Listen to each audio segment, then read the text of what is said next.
Hello everyone. Now let's continue our discussion for capital investment analysis, and we're going to be going over the methods using present values. So unlike the other methods that do not use present values, here we're going to rely on the present value of an amount or annuities. So an investment in fixed assets may be viewed as purchasing a series of net cash flows over a period of time. The timing of when the net cash flow would be received is important in determining the value of a proposed investment. So present value methods use the amount and timing of the net cash flows in evaluating an investment. The two methods of evaluating capital investments using present values are net present value method and the internal rate of return method.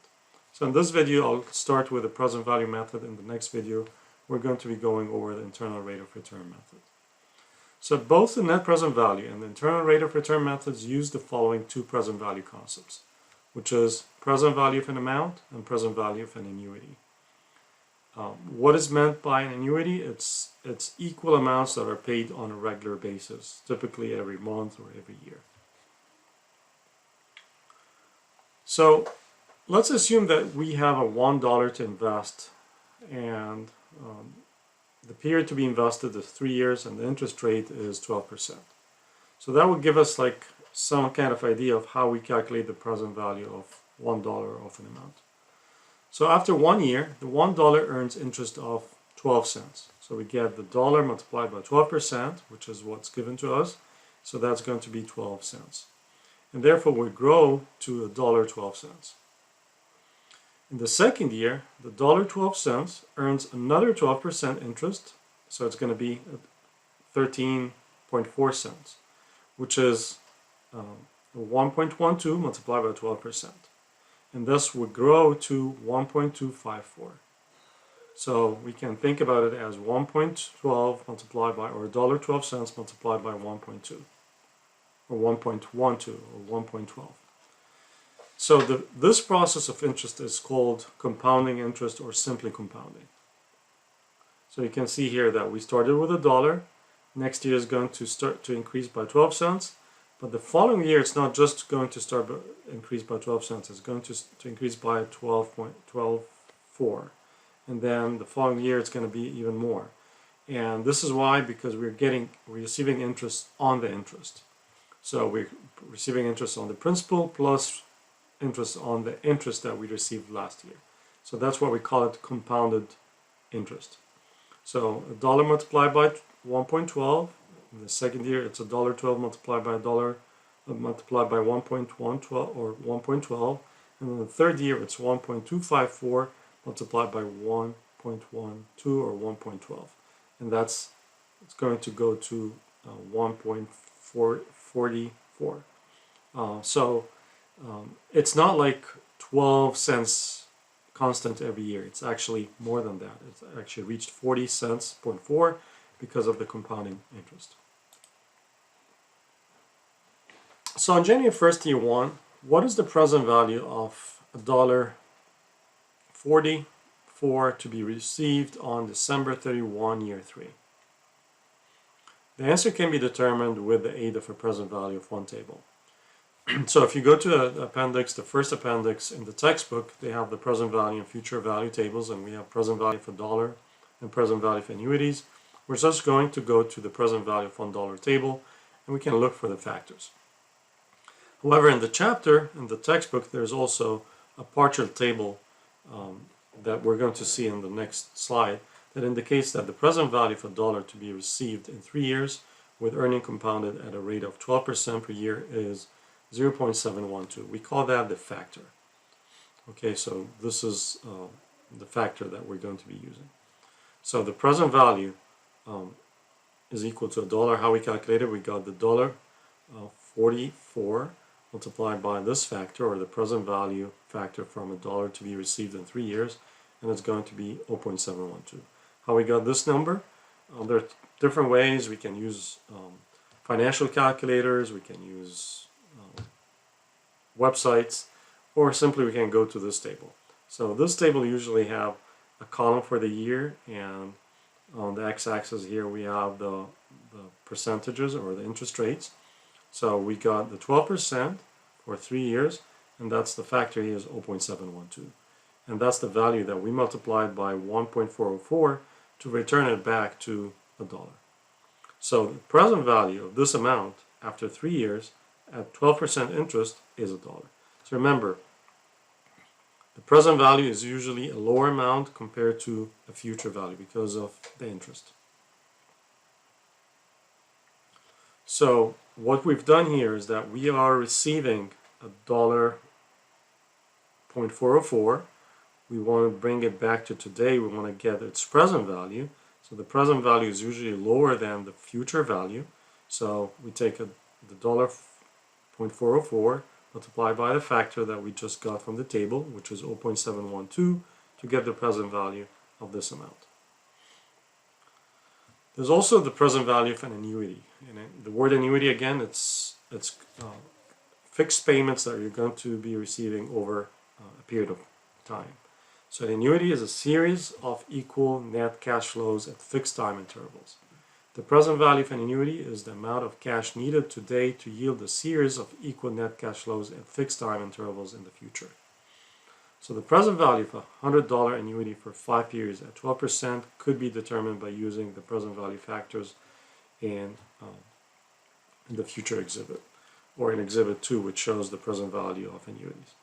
So each $100 net cash flow could be multiplied by the present value of a dollar at 12% factor for the appropriate period and summed to determine a present value of $360.50 as shown in the next slide.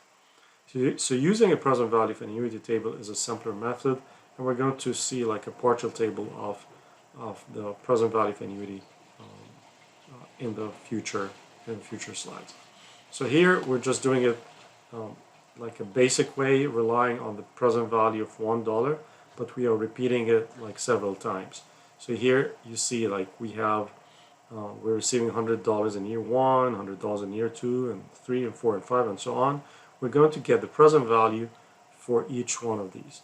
So based on the previous table here, we just go 1, 2, 3, 4, and 5, and these are the factors that we're going to be using. So you can see here that we multiplied by $100 by 0.893, 0.797, 0.712, 0.636, and 0.567. We multiply these values and we add them up. It's $360.50. One little trick to let you know that you're doing this right. If you add the $500, these are 500. The present value, the total present value should be below the total $500. And in our case here, it's $360.50. A better way, instead of doing it one by one like that, is just to get the present value of an annuity of $100 using the present value of annuity table. And that's this table here. Again, it's available in the appendix A. And you can see here that that's 12% over 5 annuities. That's 3.605. So we take the 3.605 multiplied by 100, and that would be the present value, which is the same value as we have here. So the annuity table shown in Exhibit 5 shows the 3.605 factor, which is the sum of the 5 present value of a dollar factor at 12% from Exhibit 2. So that's how we got the 3.605. So we take the $100 multiplied by the factor, but remember, we have to reuse a different table here, which is the present value of annuities, not a single amount. So it's 3.605, and that would be $360.50. So net present value methods and index. And now let's talk how we do the capital investment analysis relying on these present value calculations. And one of those methods is the net present value method. So the net present value method compares the amount to be invested with the present value of the net cash inflows. So the interest rate or return used in net present value analysis, also called the hurdle rate, is the company's minimum desired rate of return. If the present value of the cash inflows equal or exceeds the amount to be invested, the proposal is desirable. If it's below that, then it's not desirable. Why would I invest in something that the present value of it is below what I'm going to invest in? So assume the following data for a proposed investment in new equipment. So I think that would be a good example to see whether we should invest in this equipment or not. So the cost of the new equipment is $200,000. The expected useful life is 5 years. The minimum desired rate of return is 10%. So now we're not using 12% anymore. We're using 10%. So make sure that you use the right column. And the expected cash flows to be received each year is 70, 60, 50, 40, and 40. And that's the expected total cash flows of $260,000 over these 5 years. So the present value of the net cash flow for each year is computed by multiplying the net cash flow for the year by the present value factor of $1. We're not using annuities here. Why? Because these values are not fixed. You see here that these values are not consistent. If it was all 40,000, for example, that would be easy. We can use the present value of annuity payments. But in this case, since we are having different payments, we're going to use the present value of $1. So for the first year, that's the factor. The second year, that's the other factor, and so on. So multiply the factor by the net cash flows to get the present value of the net cash flows, and then we add their totals. The total turned out to be $202,900, or $202,900. Compare that to the amount to be invested, which is $200,000. That's going to lead us to a net present value of $2,900 or $2,900, which is a positive value. So in this case, I think this investment is feasible.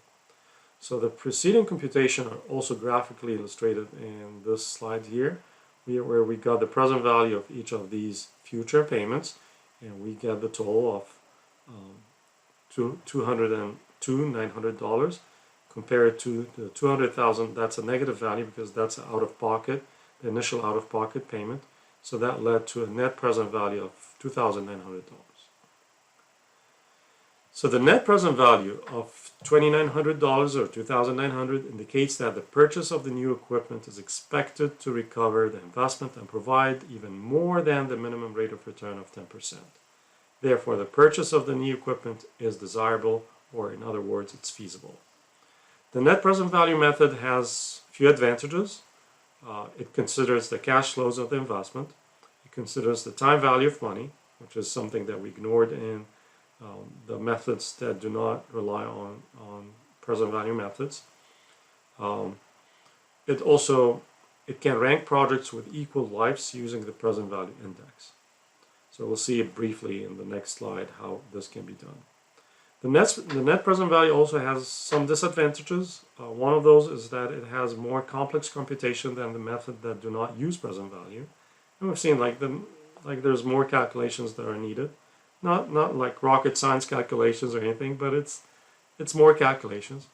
And it also assumes that cash flows can be reinvested at the minimum desired rate of return, which is not always the case.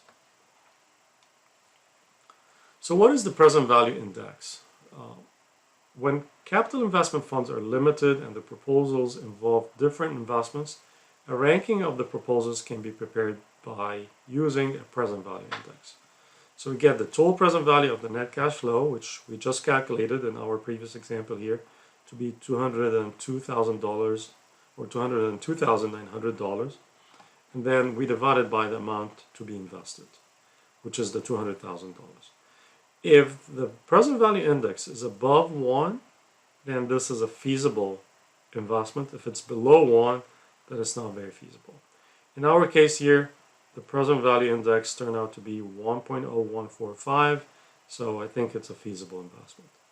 So let's assume that we have 3 proposals, and the net present value and present value index for each proposal are as follows. So the net present value is 7,000, 6,400, and minus 3,600. The present value indexes for these 3 proposals would be 1.07, 1.08, and 0.96.